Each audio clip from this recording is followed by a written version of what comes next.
مردان د پنګندارا یو پخوانی مرکز دی او دلته کې د بدھ مت د تهذیب آثار جمالګړی، تغبایه، شابازګړه، تیرله، ساولډیر، چینکې ډیره، عزیز ډیره، بابوزه، سنگاو، برمول او سریبالول وغیرہ کې میلاوي دي شي.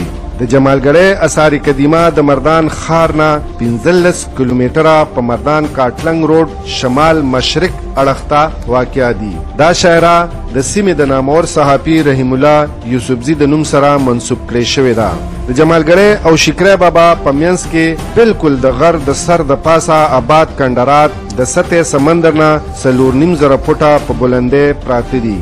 د آثار قدیمه تعلق د لومبۍ صدۍ عیسوي نه تر نیمې صدۍ عیسوي پورې دی. ویلی شي چې کوشان او خنس پارتیان دلته مشتو او په 215 عیسوي کې د کوشان د حکومت د ختمېدو نه پس دا تهذیب په زوال شو او د سپینو هونز د حملې په وجه په 450-1500 عیسوي کې دا دور ختم شو. په حقیقت کې خنس دا خانقاګانې تباه کړې او دلته مشتا ټول خلک یې ووجل. د دې په باره کې نور تاریخ خاموش دی. یو چینی سیلګر پخسن چې 400 عیسوي کې پیښور ته راغلی و، دغه وخت د ګندارا علاقه ډیره خوشحاله او آباد وه. د دغه نه وروستو یو بل چینی سیلګر سنګ ینګ په 1520 عیسوي کې راغلی و. د هغه وینا ده چې هونز دا علاقه تباه کړې ده. په 1893 کې سوپر مینر نومې یو کپنې دا ځای معلوم کړی و. ویلی شي چې د بدھ مت یو غټه مجسمه چې ورته روزدار بدھ ویلی شي په 1901 کې د جمالګړی په کندراتو کې میلاو شوې وه. دغه مجسمه دا وخت د لاهور په عجایب خانه کې پرته ده. جمالګړی، تغبایه او شابازګړی اثار قدیمه په مابین کې مسافت 12 کیلومتره دی. د سفیر کپنې درغیالو په اول ځل دا ځای معلوم کړو. د خروشته نقش و نگاری هم د دې ځای نه دریافت کړې شوې ده چې په هغې کې یو غټه سټوپا هم وه. د بدھ مت نقش و نگار چې د دې ځای نه میلاو شوی دی د پیښور په عجایبګر کې محفوظ دی. د دې خانقاه په نقش و نگارۍ کې د 46 فګر لیکل شوی دی.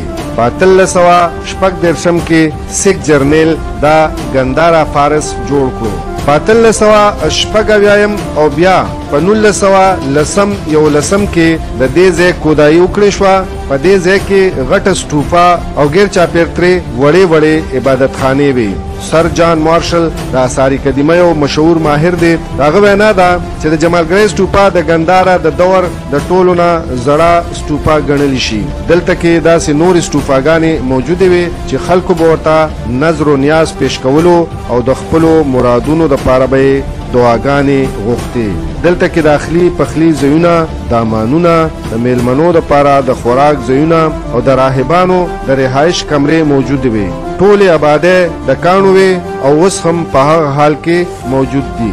جمالګړی د بدھ مت یو اهم مرکز دی. د جمالګړی کندرات الیگزینډر کینګم په جنوري 1848 کې معلوم کړی و. په دې کې سټوپا کرنل لمسډن کولاو کړې وه. د کودایۍ په دوران کې RE لیفټن کرومټن په ډیر مقدار کې د بدھ مت نښې نښانې راوښکلې چې اوس هغه په برټش میوزیم انګلستان او د هندوستان په کلکته میوزیم کې پرتی دي. عام حالات د تغبایه او جمالګړی یو شان دي. د غټي سټوپا مغرب ته یو خالی میدان د اوبو حوض قائم کړی شوی دی. دا عمارت د بدھ مت یو مکمل تصویر پیش کوي. د ټولو نه ښکلې او زړه راښکونکې ځای عبادتخانه ده چې غیر چاپیر ترې وړې وړې نورې عبادتخانې موجود دي. د شابازګړی نه د چارغولۍ په لار ساولډیر او بیا کاټلنګ روډ نیغ جمالګړی ته راغلی دی. دلته په ګاډي کې سور په کږه وږه لار چې د جاپان انجینرانو جوړه کړې ده نیغه کندراتو ته خیجي. د جمالګړی ساولډیر اثار قدیمه د یونسکو په بین الاقوامي ورثه کې نه دي شامل کړي شوي، حالانکه دا یو بین الاقوامي ورثه ده. دلته کې انساني اسانه د نیش برابر دي. محکمه اثار قدیمه د دې ځای د مرمت کار تیز کړی دی چې دا د بربادۍ نه بچ کړي شي. د کندراتو سر ته د خطو دپاره د پوړو کار مکمل کړی شوی دی. که غټه سټوپا ده او که 3 سټوپا کوټ دی.